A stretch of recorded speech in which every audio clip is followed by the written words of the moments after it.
क्या हर टूटा हुआ वादा रेप है? शादी का वादा किया फिर मुकर गए तो क्या यह सीधा रेप बन जाएगा?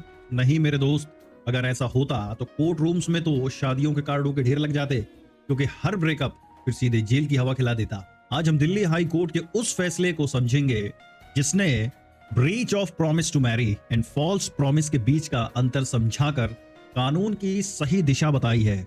मैं हूं आपका वकील दोस्त एडवोकेट राहुल लखेरा, और आज के वीडियो में हम Sumit versus state NCT of Delhi case में आए दिल्ली हाई कोर्ट के फैसले की गहराई में उतरेंगे। आज आप जानेंगे कि फॉल्स प्रॉमिस और ब्रीच ऑफ प्रॉमिस में कानूनी अंतर क्या है, कैसे आईपीसी की धारा 376 रेप और सहमति कंसेंट का मामला आपस में जुड़ता है, आर्टिकल 21 जो जीवन और स्वतंत्रता का अधिकार की बात करता है, इसका महत्व खासकर जब रिश्ते खट्टे हो जाते हैं, क्यों criminal law is not an instrument of coercion और रिवेंज। आप समझेंगे कि कब यौन संबंध बनाना कानूनी रूप से सहमति से था और कब धोखे का मामला बन जाता है, जिससे आप भविष्य में ऐसी परिस्थितियों को बेहतर ढंग से समझ पाएंगे।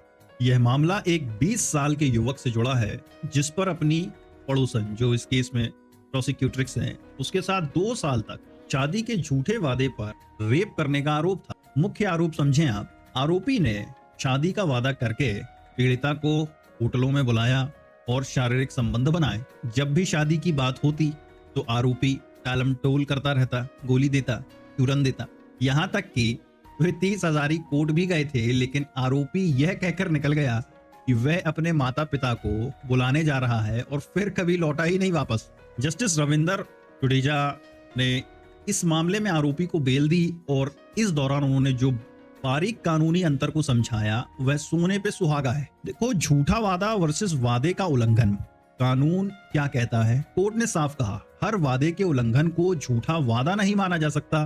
देखो समझो, झूठा वादा, फॉल्स प्रॉमिस।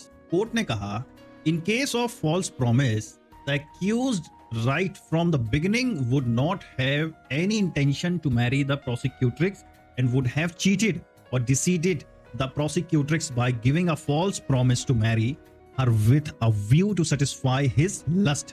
मतलब कि शुरू से ही आरोपी का इरादा शादी करने का था ही नहीं, उसने सिर्फ हवस पूरी करने के लिए शादी का झूठा नाटक रचा। यह धोखाधड़ी, डिसेप्शन है। ये हो गया फॉल्स प्रॉमिस। अब देखो ब्रीच ऑफ प्रॉमिस, तो कोर्ट ने आगे कहा कि whereas in case of breach of promise the possibility that accused might have given a promise with intent to marry her but subsequently might have encountered certain unforeseen circumstances beyond his control which prevented him to fulfill his promise cannot be ruled out। अब इसे भी सरल भाषा में समझो, यहाँ आरोपी ने शुरू में सच्चे इरादे से शादी का वादा किया होगा, लेकिन बाद में अनअपेक्षित परिस्थितियों के कारण वह वादा पूरा नहीं कर पाया। यानी भाई इरादा तो नेक था पर हाथ तंग हो गए या माहौल बिगड़ गए तो यह रेप नहीं है। पर अगर शुरू से ही नाटक था तो मामला गंभीर है। जज साहब कह रहे हैं कि हर अरेंज मैरिज फेलियर को आईपीसी 376 का चार्ज मत दो। बेल देते हुए कोर्ट ने आईपीसी की धारा 376 जो बात करती है रेप की, अब तो बीएनएस में 63 है, इसकी गंभीरता को स्वीकार किया, लेकिन कुछ तथ्यों पर गौर किया। सहमति से संबंध, पहला, व्हाट्सएप चैट्स को देखते हुए कोर्ट को लगा कि यह रिश्ता पारस्परिक स्नेह, म्यूचुअल अफेक्शन और स्वैच्छिक भागीदारी, वॉलंटरी पार्टिसिपेशन पर आधारित था, ना कि जबरदस्ती या धोखे पर। मतलब मिठाई दोनों ने एक दूसरे की मर्जी से खाई। पीड़िता द्वारा आरोपी को शादी के लिए मजबूर करने वाले और खुद को नुकसान पहुंचाने की धमकी वाले मैसेज भी मिले, जिससे पता चलता है कि रिश्ता समय के साथ बिगड़ गया था। अब यहाँ सबसे जरूरी बात आई जो हर नागरिक को पता होनी चाहिए। कोर्ट ने संविधान के अनुच्छेद 21 का हवाला दिया जो जीवन और व्यक्तिगत स्वतंत्रता, प्रोटेक्शन ऑफ पर्सनल लिबर्टी का अधिकार देता है। कोर्ट का कथन समझो, the protection of personal liberty as enriched under article 21 of the constitution must remain paramount specially when the allegations appear to be exaggerated और मोटिवेटेड। इसका मतलब है कि आपकी आजादी सर्वोपरि है। अगर आरोप बढ़ा चढ़ाकर लगते हैं या उन्हें बदले की भावना से इस्तेमाल किया जा रहा है तो कानून आपको आर्टिकल 21 के तहत मिली स्वतंत्रता को छीनेगा नहीं।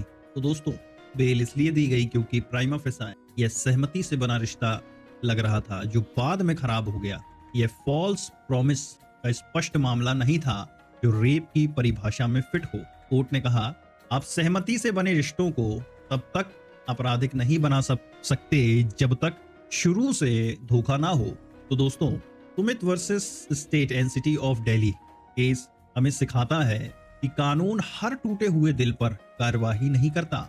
रेप तब होता है जब सहमति मतलब कंसेंट धोखे पर आधारित हो, यानी वादा शुरू से ही धोखा हो। अगर इरादा सच्चा था और बाद में परिस्थितियां बदल गईं तो यह ब्रीच ऑफ कॉन्ट्रैक्ट या ब्रीच ऑफ प्रॉमिस या सिविल मामला बन सकता है, लेकिन यह सीधे तौर पर आईपीसी 376 नहीं बनता। खासकर जब आपके पास सहमति दर्शाने वाले व्हाट्सएप चैट्स हों। तो हमेशा याद रखिए, आपराधिक कानून बदला लेने का हथियार नहीं है,